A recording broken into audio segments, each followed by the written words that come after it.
Good afternoon, everybody. I do not have announcements today, so we can go straight to questions. Lita. First of all, acknowledging the public news about your eventual departure here. Just on behalf of, I think, most of us here in the press corps, we just wanted to express our appreciation for all of your hard work, your professionalism, Thank you. your ability to answer any and all of our questions at any time of the day or night when we ask them, either here or whenever we're traveling.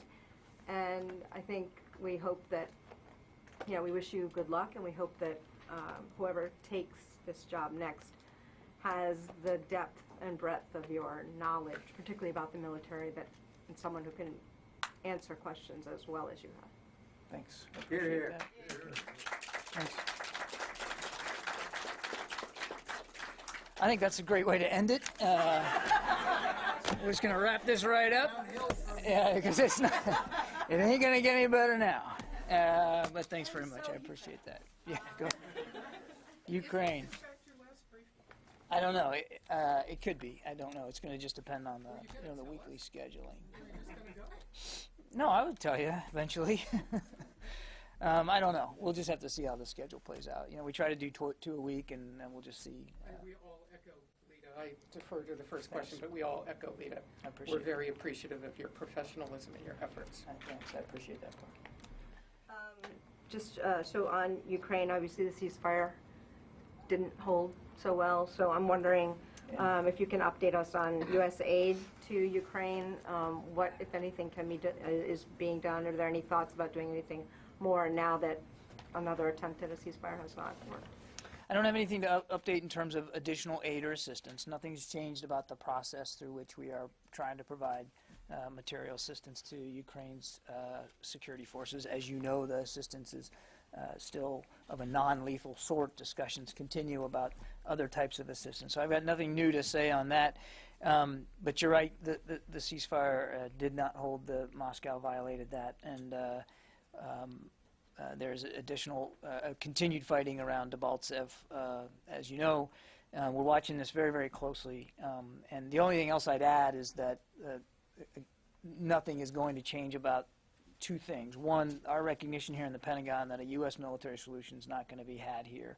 That what needs to happen is Moscow needs to abide by the agreement it signed up to and to remove their heavy weapons and the Russian forces from eastern Ukraine and respect the territorial sovereignty of Ukraine. And number two, that we are going to continue to reassure our allies and partners in NATO through continued exercises, presence, Black Sea, air policing, all that kind of stuff is going to continue. But this doesn't add any weight to the argument about providing lethal defensive assistance?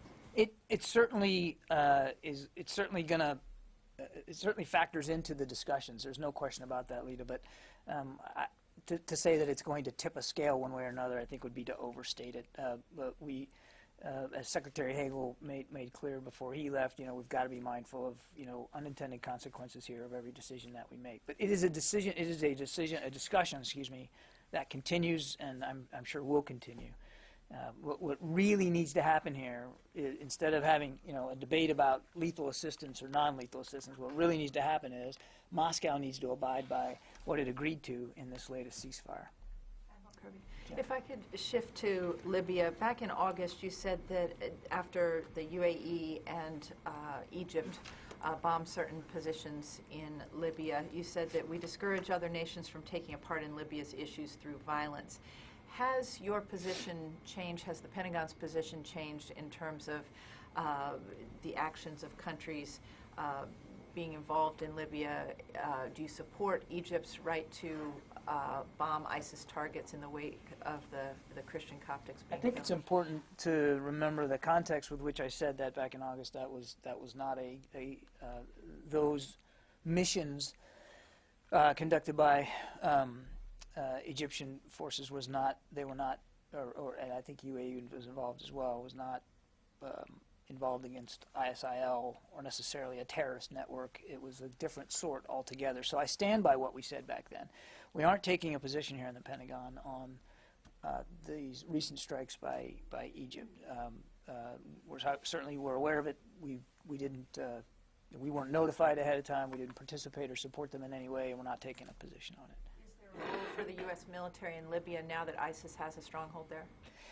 The locus of the energy against ISIL is, as you know, in Iraq and Syria. No decisions have been made to expand the fight against ISIL beyond Iraq and Syria. We've also said, and it's a matter of fact, take 10 steps back writ large, it's been clear, and we've been clear, that we continue to have the right to engage terrorist networks wherever they are if they threaten Americans or American interests. And just finally, there's 45 Iraqis who were purportedly burned to death by ISIS. Do you have any confirmation of that, or what were the circumstances? We are aware of the video. It's being analyzed. I'm not in a position, as we speak right now, to confirm the authenticity of it. Certainly wouldn't surprise any of us here if it turns out to be authentic and true, given the kinds of atrocities that this group continues to wage against innocent civilians. But we're looking at it now. I'm just not in a position to confirm. Barb?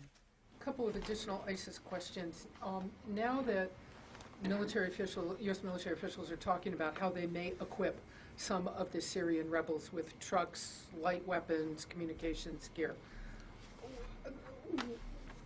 the notion of equipping them also to call in U.S. airstrikes or to assist in calling in U.S. airstrikes, we are told that that is under consideration. Do you have concerns that if you go ahead with that and have the rebels call in airstrikes, you could be in a position of carrying out one of their agendas rather than a target set that might be something that would meet U.S. standards of verification? Sure, it's a great question, and I want you to just forgive me for a little bit because I want to provide some context on this. And this is a classic cart before the horse kind of thing. And you need to, again, we need to examine what this train and equip mission is all about. It's to, and we've talked about this before, to get a cadre of fundamentally trained Syrian moderate opposition fighters to go back and defend their communities and go on the offense eventually against ISIL inside Syria. It is, and we forget this sometimes when we talk about it, it is train and equip. So there is going to be some equipment provided, and you would imagine, you would expect that some of that equipment would be basic military gear, perhaps some mobility in the form of trucks and vehicles, small arms and ammunition so that they can better defend themselves. And of course, you know, I saw in the Wall Street Journal, they talked about radios. Absolutely. Why wouldn't we want to, you know, help them out with some communication gear? Because communication, as we well know, is a key part of being able to command and control your forces in the field. So all that makes perfect sense. The jump to saying that they're going to be serving as, you know, forward air controllers is just way farther down any discussion that we're having right now. Is that a possibility in the future?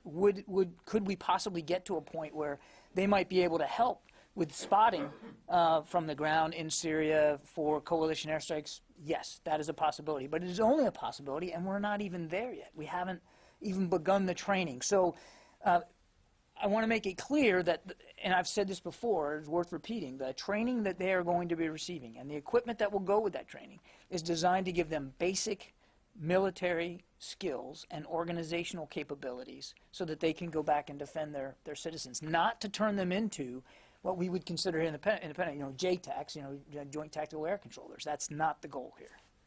And I also, I'm sorry, I'll give you a chance, but I also want to make one other point. There has been no decision made about any combat air support for opposition fighters that would go back into the fight in Syria. Now, we've said it, that obviously we would have to provide some measure of support, but there's been no policy decisions about what that support would look like right now. So go ahead. I interrupted you. No, that's okay, but now I have another question. So, first of all, on combat air support for the Syrian trained rebels, are you saying that it is necessary, mandatory, absolute, that there will have to be some kind of U.S. combat air support in Syria for them before they can go back in the field? No, I'm not saying that. As I said, there's been no decision about air support specifically to opposition members. But we also recognize, and so this is an area that's actively under discussion right now, is what manner of support would we give to these trained opposition members when they go back into Syria. I mean, we recognize that we're going to have some responsibilities here. If we're bringing them into this training program, we're equipping them, we're getting them ready. Certainly we're going to have some obligations and responsibilities after that training is complete. That's in the realm of discussion right now. No final decisions have been made about what that support would look like, whether it's intelligence support or air support. All that is being discussed right now. Does that not take the U.S. military deeper into a Syria operation than it is right now? I don't think so, Barb. I mean, again, I don't want to get into hypotheticals, but the fight inside Syria is the same for us militarily as it is inside Iraq. It is anti-ISIL. Everything that we've done inside Syria has been aimed at that group and that group only. But right now, you are not providing support for troops on the ground inside Syria. You are doing that in Iraq. That's correct. If you now have to do that inside Syria, does that not take the U.S. military deeper into an operation? I think the way I'd answer, well, first of all, I think what you're asking is an operation against Assad, because we're already involved in operations in Syria against ISIL. I mean, virtually half of the 2,400 or so airstrikes we've conducted have been inside Syria. So nobody can say we're not in a combat role in Syria. We are. We've dropped a lot of munitions there against ISIL, and we continue to do that. So we're already involved in operations in Syria. But it's really important that we go back to the core purpose of this train and equip program, which is to get them ready to defend their communities and to go eventually on the offensive against ISIL. That's the goal.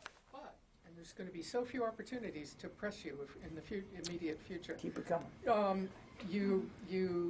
The U.S. military provides air support for Iraqi forces, ground forces on the ground in Iraq. You have no military task at the moment to provide air support for any forces on the ground inside Syria, whoever they may be. That's correct. That is not a U.S. military task right now. So we don't have partners on the ground in Syria. Put these rebels in. It opens the door, you're saying, to that possibility. How to a possibility. So how is it that this does not equate to the U.S. mission in Syria expanding? Because I don't want to get into the rhetorical definition of mission creep, but just remember, mission creep is when the mission changes. The mission would not change with the addition of. No, well, creep and expanding is kind of the same thing. I mean, we know, again, Barb, you're a cart before the horse. You're trying to get me to make decisions, policy decisions from the podium, and I can't do that right now. We know that we would have an obligation to support in some fashion trained opposition fighters that would prepare to go back into Syria and fight against ISIL. We'd have an obligation and responsibility. The nature of that hasn't been decided, so I can't tell you what it would look like right now. But clearly, I want to make it very well understood that we know we would have some obligations there. I mean, otherwise, why would these individuals want to come in and be a part of this train and equip program if they didn't believe that we weren't just going to get them ready, but that we would provide some support for them as they go against ISIL? And that's a real key part of this, because that's the mission there against ISIL. That's who we're fighting. That's the purpose. As a follow-up to the training and equipment program, the State Department also confirmed yesterday that you reached an agreement in principle with the Turks. Can you give some details about this agreement? There will be any ceremony here in Pentagon? I'm not aware of any. I don't have anything to announce with respect to a signing ceremony, and I'd like I think the Turkish government spoke about this yesterday, so I don't have anything to announce with specifics on this agreement, except to say that we have maintained close consultation with the Turkish government about their roles. Many ways they can contribute to coalition operations, but I'm going to let the Turkish government speak for what they've agreed to do and to allow. There were two major issues. One, enemy. The other one was the wedding process. So at least can you give a sense about, have you determined a common enemy? And secondly, who will do the wedding? a common enemy. ISIL only, or ISIL and Assad at the same time? I think I've handled that part ad nauseum with Barb. I mean, the fight is against ISIL and ISIL only, as far as the coalition is concerned. And your question about vetting and screening, I mean, we continue to work through this screening process. So I can tell you that we have, at this point in time, identified about 1,200 individuals through the screening process that we will begin to now obviously screen further and work through getting them into this training process. There's about 1,200 people that we have, that General Gata and his team, with our interagency and international partners, have identified as potential for the whole Syria Train and Equip program. Saudi Arabia included. We're not talking about individuals and pegging them to a training site right now. We're still in the very beginning of this. There's about 1,200 individuals who have been identified for potential participation in this process and in this program. Where they will be trained, I don't have that information right now. Yeah, Jamie. You talked earlier about the former secretary talking about being mindful of unintended consequences. Along that vein, can you help us understand the theory behind the United States allowing the sale of UAVs to other countries, and help us understand how there can be any control over how those drones are used, and also that they don't fall into other people's hands? Well, I mean, you may have seen this, Jamie, but I mean, there's a pretty extensive list of guiding principles here for how these sales would be administered. The Defense Department would play a role in this, but is essentially led by the State Department. But I mean, if you don't mind, I'll just read these to you so that I get them right. But there are some specific guidelines. For instance, the recipients are going to use these systems must use them in accordance with international law, including international humanitarian law and international human rights law. Armed and other advanced systems, unmanned systems, are to be used in operations involving the use of force only when there is a lawful basis for the use of force under international law, such as national self-defense. Recipients are not to use military unmanned systems to conduct unlawful surveillance or use unlawful force against their domestic populations. And then, as appropriate, recipients will provide operators, their unmanned operators, the technical and doctrinal training on the use of these systems to reduce the risk of unintended injury or damage. And we will have a role in what we call end-use monitoring. So we will have a role, as well as the State Department, in monitoring the use of these things. So there are proscriptions here that will be in place for any transfers of these systems, and each, as it is in any foreign military sales program, each case would be examined individually and very scrupulously before a decision got made to actually transfer. Those are all very lofty goals, but given that the United States' use of drones to carry out extrajudicial killings abroad is a subject of great debate about whether that conforms with international laws and human rights, how could the U.S. possibly ensure that these things be held to those standards if other countries are using them once we let the technology go? Well, 2 points. These aren't just lofty goals. I mean, these are actually proscriptions in place that we will follow, and we will expect anybody that receives these systems to follow. And I can tell you that we've got the architecture in place. We know how to do this. This isn't the first advanced type of military system that we have worked with the State Department to transfer or to sell to other governments. And we have these same kinds of abilities with other systems. We're very good at this, and I can just assure you that we're going to take this very seriously, step by step, case by case. That this is a technology that, I mean, it's in our best interest to be able to have this kind of control, supervision, and scrutiny over the potential delivery of these systems, because it's a ubiquitous now capability.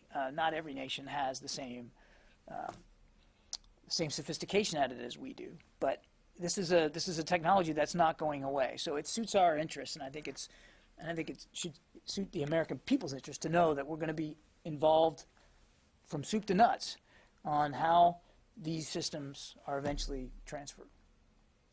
Did that answer it? I think so. Okay. Phil?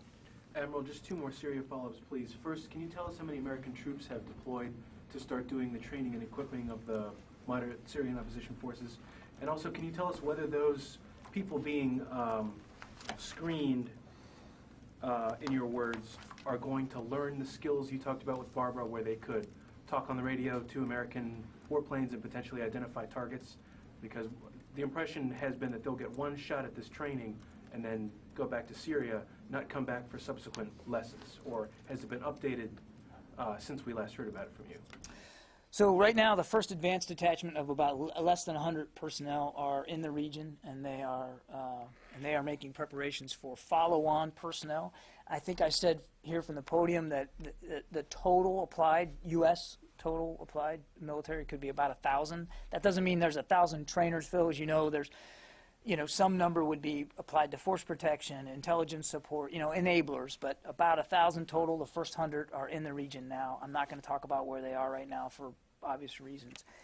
I'm sorry, your second question was... Will acting as JTACs or forward air controllers be part of the curriculum for these?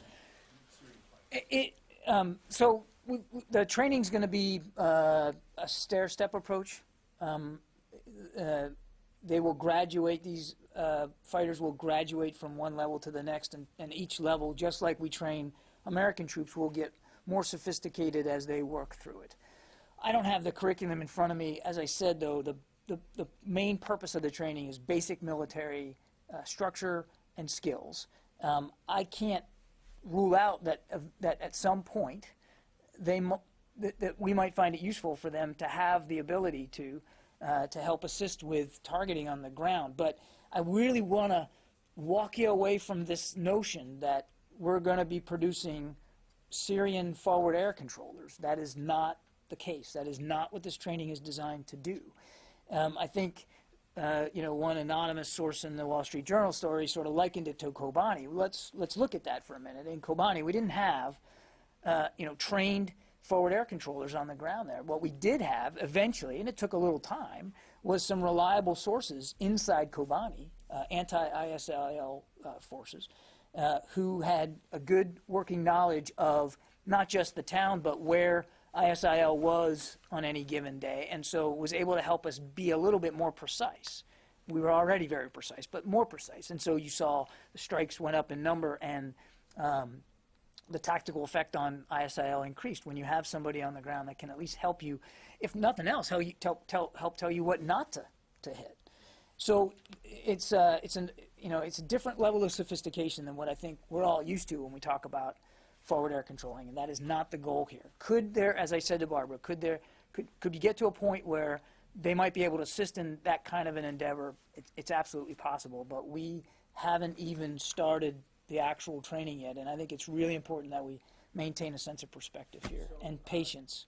So it sounds as if you're saying that the group in Kobani did not call in airstrikes, but simply assisted in targeting ISIS. Is that correct? That's correct, Mick. And that then would be the model for any moderate Syrian rebels. They would not necessarily call in airstrikes as we understand calling in airstrikes. I think that's right, Mick. And again, I'd say a potential role. Again, let's not be too definitive here. The training hasn't even started yet, but I think you're right. You've got the right spirit of it. It's not about creating a wing of forward air controllers that are going to be driving the air tasking order every day. But could it be useful to have eyes on the ground to help us be more precise, or just as critically, not make a tragic mistake? Absolutely. But we're focusing mainly on basic military skills and organization. We really, this is a walk before you run endeavor. We want to get them basically trained so they can go out and defend their communities, and then eventually go on the offense against ISIL. And to clarify some of your answers to Barbara, I didn't think they needed clarification. Well, it sounded as if you were suggesting that U.S. airstrikes had not been conducted in Syria in support of any military forces. That's right. We have been conducting, But the Peshmerga, the Kurdish were not considered well, in Kobani. In Kobani, yes, that's true. Well, we're not, I think the question was, large ground units that were operating in support of the way we are the Iraqi security forces in maneuver. I mean, we're assisting Iraqi security forces as they go on the offense against ISIL. So if they're going to retake territory or they're going to defend a dam, we are preparing the way, helping prepare the way with airstrikes, and then supporting them dynamically. And maybe I got Barbara's question wrong, but that's what's not going on in Syria right now. That said, in Kobani, yes, we were providing air support to anti-ISIL forces, as they were trying to retake the city. And we were very open about that. I wasn't trying to dodge the question, but I thought what Barbara was asking was about, large ground forces, indigenous ground forces inside Syria. Did I misunderstand your question? I'll let the answer. Can I ask you for a clarification? Sure. Also, the less than 100 in the region and the about 1,000 you Eventually. mentioned, are they screening or are these the trainers? This would be the 1,000 are personnel devoted to the train and equip program. Not all trainers. And the less than 100 in the region now? They are an advanced group. They're just making the way for the ones that will follow. I don't have any announcements on troop deployments today to make. So about how many U.S. personnel have been involved in the 1,200 that were found to? A very, very small number working out of General Nagata's headquarters and his staff. I mean, he's the one underneath General Austin who has been leading the screening process. And his staff has been doing that for several months now. This 100 that I talked about, they are advanced personnel for the trainers and the enablers that will come with those trainers in the future. So, two different things. The screening process, General Nagata and his staff, I don't know how many people are on his staff, CENTCOM can tell you that. They've been really working that piece. This 100 advanced element is there to go to help make the way for what will eventually be about 1,000, and it could go up or down, who will eventually be supporting the train and equip program long term. And not all of those will be trainers. As you know, we deploy enablers, intelligence specialists, force protection. I mean, some of that number of 1,000 will not be trainers. I think several hundred of the 1,000 will be devoted to the training mission, but I don't have a specific number on that. Does that kind of break it down for you? Just to clarify, the 100 is not new, just gone. Those had gone. I've actually talked about that from the podium. Those are the ones that went before, right? Yes, the same 100 I've talked about before. They are still there, still setting the conditions for follow-on personnel to come, and they have not arrived yet. I don't have anything to announce on that. It's not a new 100. It's the No, same 100. Yep. You know how I am with math, Nancy. Hi, can I follow up on Egypt, please? In the last 18 months, Egypt has had weapons sales with Russia and China. They have expressed frustration about the lack of weapons sales and the suspension of things like the F-16 and spare parts. And I was curious if you could characterize for me what the current Egypt-U.S. mill-to-mill relationship is, and has it been strained at all in the last 18 months as the U.S. has expressed its frustration with how the Morsi regime ended and whether it was a democratic or undemocratic process? We still believe that Egypt is an important strategic partner in the region, Nancy. That hasn't changed. And we also recognize that we have some common interests with Egypt with respect to terrorism, regional stability, and including peace with Israel. I mean, Egypt has a huge role to play there. What I can tell you is we're continuing to review the security assistance policy in light of developments, political developments inside Egypt. That we are still currently holding on the delivery of several weapon systems, to include the F-16s, the M1A1 tanks, and some other things like Harpoon missiles. Those are still on hold, and there's been no decision with respect to that. I'm curious, in light of the fight against Libya, is there any push from this building to improve that relationship? Is there a concern that the strain that we've seen in the last 18 months will affect the expanded campaign against the Islamic State that has now reached into North Africa? Well, you might remember, I mean, back in August, we released those 10 Apache helicopters to Egypt, specifically for and to assist them in a counterterrorism fight, which Apaches are very good for. So we're constantly reviewing the relationship with Egypt. I don't have any new announcements to make other than to say that the counterterrorism relationship with Egypt, the threats we know they face from terrorist networks is real and significant. We understand that, and so to the degree we can work through that with them and assist them with that, like on the Apache helicopters, we're going to do that. But there are certain other items, larger, more conventional items, that are still on hold, given the political developments in there. I mean, it's a complex relationship that we have with Egypt, but we recognize that they face a significant terrorism threat, and we're constantly, working through that with them. Yeah, Carla. Thank you, Admiral. Cairo is asking to lift the arms embargo in Libya to the internationally recognized government. Does the U.S. military feel that this is a viable option? Is this too scary, considering that there are so many Islamist militants in ISIS that arms could be in their hands? What's the U.S. military stance? That really, the question sort of asked me to get into State Department equities, and that wouldn't be appropriate for me from the podium. I think I'd rather just kind of leave my answer the way I did with Nancy. We view them as a strategic partner. We recognize they have significant counterterrorism needs and requirements. That's why we allowed the delivery of those 10 Apache helicopters. But it's a complicated relationship. The political developments there in Egypt make it so. And we're working with the State Department. We're kind of working our way through that. But I wouldn't want to make broad pronouncements here from this particular podium about the future. So how is the decision to arm the Libyan government in unsecure terrain different from the decision to arm and train Syrian rebels that will be going back to unsecure terrain, or is it just that it hasn't been thoroughly discussed yet? Well, now you've switched to Libya. I mean, I didn't... Oh, yes, on Libya. Egypt is wanting to lift the arms embargo to Libya as they fight ISIS. They've been... Yeah, again, I don't have... It's not my place from the Pentagon to speak to an arms embargo like that. So I just don't have anything to... I don't have a position from the Pentagon on that. The Syria Train and Equip mission is very specifically about ISIL inside Syria, where we know they continue to be able to find sanctuary, safe haven, resource themselves, finance themselves, train themselves. So there's still a very significant anti-ISIL role there inside Syria.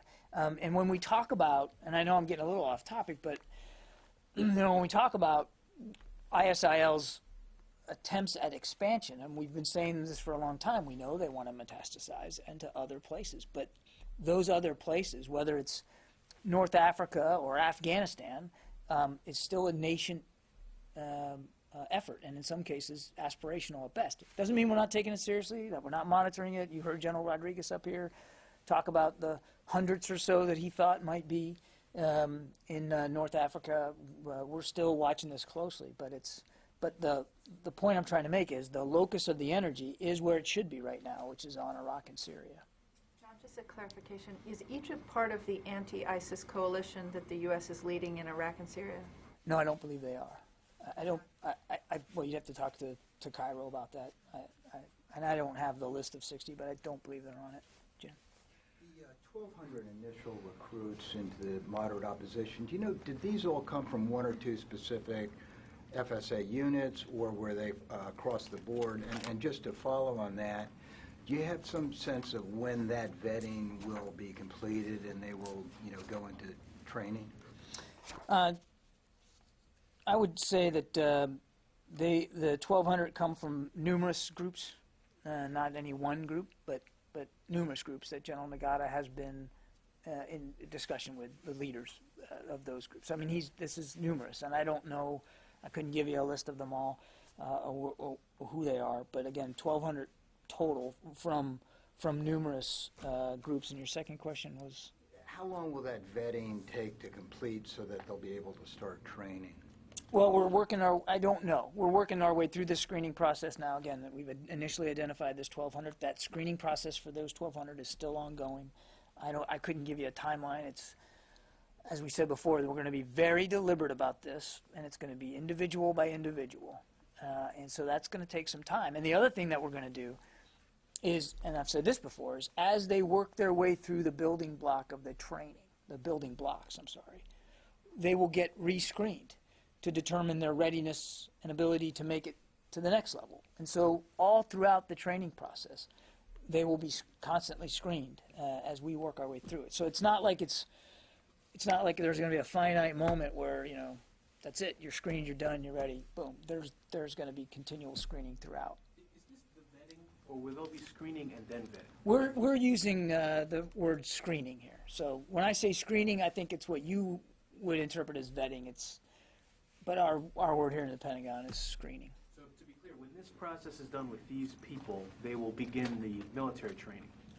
When the initial screening is done and the sites are ready, as I said, we still don't have all the trainers in place or the enabling personnel. So while the screening's going on, we're getting the sites ready.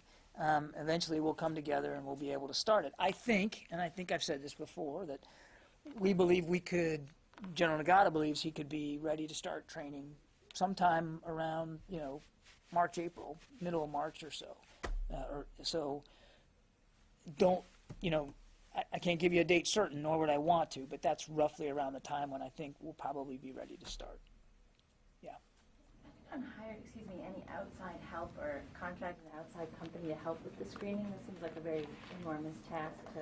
I'm not aware of any contractual support. I would point you to CENTCOM for that, but what he has done, General Nagata, is work with both interagency partners in the federal government, people that know how to do this and have done it, and we know how to do this and have done it, as well as international partners. These are countries like Turkey who have great in-depth knowledge about some of these groups and have helped provide some context for us as we've worked our way through it. So it's a team effort. It's not just U.S. military alone doing this. Whether there's contractors involved, I couldn't say. Yes, ma'am. To follow on that question, are any lessons from Iraq or Afghanistan being applied to prevent, if this will be a force that we may work with in the future, to prevent any maybe potential future green on blue incident? Absolutely, and we've talked about that before too. We are very good at this process, and we've learned a lot of lessons in blood. And so, yes, we are obviously mindful as we screen these individuals for the potential for insider threats, obviously. As I indicated at the outset when I talked about the numbers of total people that are going to be devoted to this, I mean, a certain number will be force protection specific. So, I mean, it's something we're mindful of everywhere. I got time for one more, Gordon. Two questions, actually. One is, you're aware of General Campbell testifying last week saying he was seeking flexibility in the drawdown plan for Afghanistan. It's not clear that he met with the president before he left town or not, but has he submitted any formal recommendations to Secretary Carter about what he would like to see in terms of that flexibility? I'm not aware of any formal recommendations that have been submitted to Secretary Carter. Are there internal deadlines for when the plan would, if it was to be tweaked, when it needs to be tweaked, or else the military would have to adhere to the current drawdown? I'd point you to General Campbell for that. If he has time concerns about any changes to the process, I'm not aware of any here. It is only February right now. And I also want to be clear that, you know, let's not get ahead of decisions that haven't been made. There's been no change to the withdrawal timeline, either to a goal of being roughly around half of what we have today by the end of this year and then down to 0 by the end of next year. That is still the plan. That is still the plan that General Campbell is executing to. But as Secretary Carter made clear, he's open to having a discussion and a dialogue about the suitability of that going forward, but no decisions have been made. The second quick question is, on your own situation, the reports were that Secretary Carter wanted a civilian in this billet. Can you explain for Secretary Carter why you think he would prefer a civilian over a military person? Well, first of all, Secretary Carter hasn't made a decision about who will be the next press secretary, so I wouldn't want to get ahead of any decisions that he hasn't made yet. I think he comes to the job wanting to sort of revisit the role of spokesman here, and one of the questions that I think he wants to rhetorically ask and consider is not just who the individual is, but what that individual represents and whether it's appropriate or not to have a uniform up here. And those are fair questions for him to ask as he comes into the job. I've agreed to stay on for a couple of weeks to help him with this transition into his new job. And again, he'll make those decisions about who he wants at the podium in his own time. Identified. I'm not aware that any decisions have been made specifically with respect to who my replacement might be. No. Can we just ask you, as a spokesman in uniform, have you, in the time that you've served in this position, ever been in an uncomfortable position because, as a military officer, you've needed to defend an administration or civilian policy? Does that put you in a difficult spot sometimes?